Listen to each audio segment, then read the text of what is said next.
I don't think there's a real possibility of peace whilst a jihadi extreme Shia group is in charge and oppressing the people of Iran, oppressing the region. The only solution in the end is for the regime to fall and for the people of Iran to make their country free again. In Jerusalem, you have Indian connection also. Can you share a bit about that? Sure. My husband's family are the Nahoum family from Calcutta.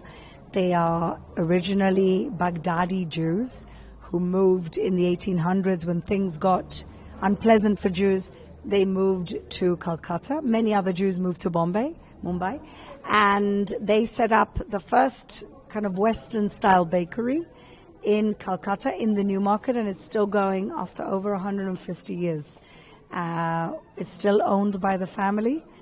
We go there regularly, and we have, for us, it's a wonderful story that it's Jewish owners, management is Hindu, all the workers are Muslim, and all the customers are mixed, but many Christians as well. What is your impression of India and how do you see India? I love India. I've been all over the place. I've been to Rajasthan, I've been to the south. I've been, of course, to the Calcutta and the surroundings of Calcutta. There's always something new in India, something fun to find. People are kind, people are gentle. I love the food, I love the culture. Half my house is filled with Indian furniture or decorations. I cook Indian food, and so we're very culturally connected to India here in Jerusalem. Ma'am, I also move to the war that is going on. There is a possibility of a peace deal. How do you see the announcement made by Trump and the possibility of a peace in the region? I don't think there's a real possibility of peace whilst a jihadi extreme Shia group is in charge and oppressing the people of Iran, oppressing the region, acting like terrorists with proxies. I don't believe that a scorpion can't be a scorpion anymore. That's what they are. That's their raison d'etre. That's who they are. And so I think that the only solution in the end is for the regime to fall and for the people of Iran to make their country free again and to have a democracy like India, like Israel. And so anything now is trying to get to that point. I'm not optimistic that the Islamic Republic is actually going to comply with any deal. And so we might find ourselves at war again. But at the end of the day, the people of Israel are willing to sacrifice themselves for the sake of the freedom of the Iranian people and the freedom of the region. So how do you see the coming months, next 3-4 months? You know, in the Middle East, you never know what can happen even tomorrow. So we could end up with an attempt at a ceasefire again, at a peace treaty.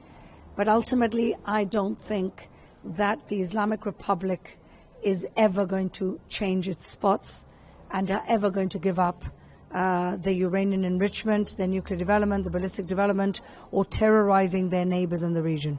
And you have worked very closely on I2, U2 and IMEC. How do you see they are on backtrack? How do you see them in the future? When can we see the revive of these? Well, the visit here of Prime Minister Modi was very significant. He left with a lot of good trade deals on the table between Israel and India. India is a friend of Israel. India can also be a great honest broker in the region.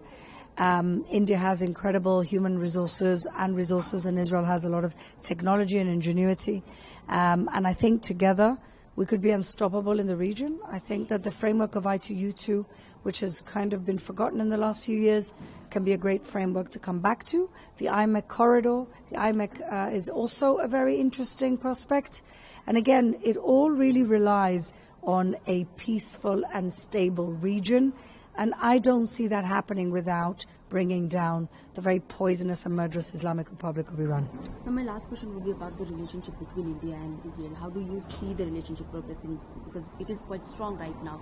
But in coming months, how do you see it progressing? I think we have a lot of things in common. We are democracies that through the odds have continued to be democracies that face similar enemies. That face similar challenges within our countries as well as regional challenges. And I truly believe that there's a lot that India and Israel can do together in trade, with defense, energy, AI. We're looking at a different future. We're looking at a different world, and with the innovation and ingenuity and the human resources in India, and including what's going on here in Israel in terms of innovation, I think we could be an unstoppable partnership. For more such videos, subscribe to the NewsX YouTube channel, hit the bell icon.